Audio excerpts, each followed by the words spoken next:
at the time, what was your occupation? I worked in the stock market. I was a director of operations. Graduated college in 1984 with a double major in finance and economics. Any minors? Nope, no minors. I went into the stock market. That was my intention, to go into the stock market the whole time. It was a little hard for me at first because I went to college down in Virginia. I went to Virginia Commonwealth University. And when I came out down there, it was still pretty much a man's world, especially in that industry. So it was hard for a female, especially a small, short female from the north, to break into the southern financial industry. But I worked there, loved it down there. Stayed in the same industry. I worked in the stock market up here for a small boutique firm. Went through the crash. Stock market crash in the late 80s. That was pretty intense, especially for what I had to do with the back office operations. The company got heavily involved in derivatives, which is very finicky, and my company ended up crashing. That happened to a lot of companies that got involved in derivatives because they didn't really know what they were doing with them, didn't know how to handle it, and they made bad market decisions. So then I moved to another company, and I went into the city. Actually, I had to start working in the city. Before that, I was fortunate enough to work. And we had a big pilgrimage to Europe, to Ireland and England. So that was me, your father, your uncle Guy, and my cousin Henry. Me, 3 big guys traipsing around Ireland and England. Yeah, we came like a destructive force. We were in a 4,000-year-old path tomb, and you know, the Irish are kind of small people, especially back then. They were really small, so we would go to visit these castles and things, and they would see, and we would have an Irish tour guide, and they would see your Uncle Guy, and they'd be like, "Whoa, you're a berserker," because he was so huge. So we go to this 4,000-year-old path tomb, and we're supposed to be really careful and quiet, not to touch the walls or anything, not to destroy anything. And behind me, I just hear swoosh, swoosh, swoosh, swoosh. I turn around, and it's my brother, who could barely fit, and his leather jacket is erasing 4,000 years of history. As he slides through the path tomb. The berserker. Yes. So that was... How would you compare the culture of America at the time compared to the culture of Ireland and England at the time? Well, I mean, America is America. We were into excess. Who could have, you know, the biggest, the best, constant turnover, like, oh, I'll buy this outfit today and throw it away tomorrow type of thing. You know, that was huge. Did you participate in anything like that?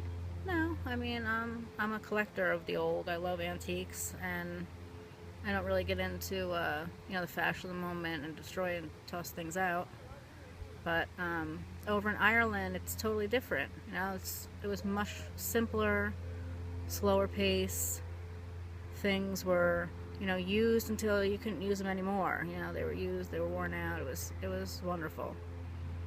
Nice, you know, happy, just good working people. They worked hard, they relaxed, they were very social and jolly, accepting. You know, over here they're not very accepting of a lot of things.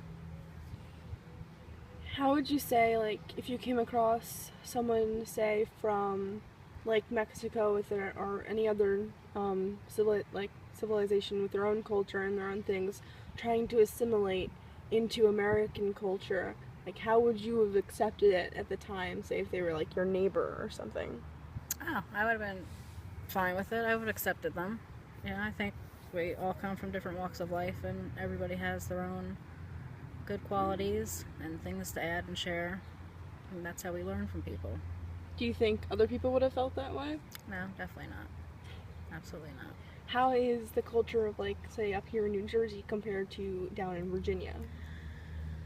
Ooh, down in Virginia, it's a much slower pace. They definitely don't take too well to outsiders too much. It's a totally different culture. They'll be kind to you, they'll be nice. Southern But hospitality.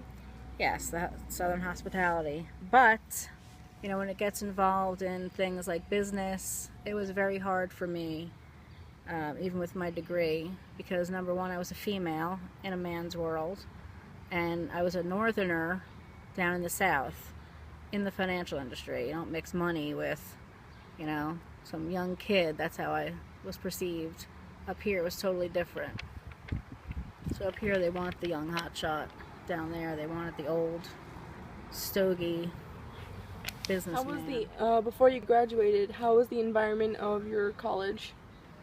Is it as like, Culturally, it was mixed. It was. They don't have a lot of. I wouldn't say they have a lot of immigrants there. You know, it definitely was more of a black-white mix because I was down in Virginia in Richmond. did you notice any sort of like segregation? Like not official, but like No, I think everyone. I mean, I personally got along with everybody, but so I didn't really see it. But there was definitely segregation down there, especially with a lot of my friends who lived down there. They're from there, and they weren't from that part of Virginia. They saw segregation in their own lifetime. This wasn't that long ago, so they would tread carefully. was it easy coming back up north from Virginia?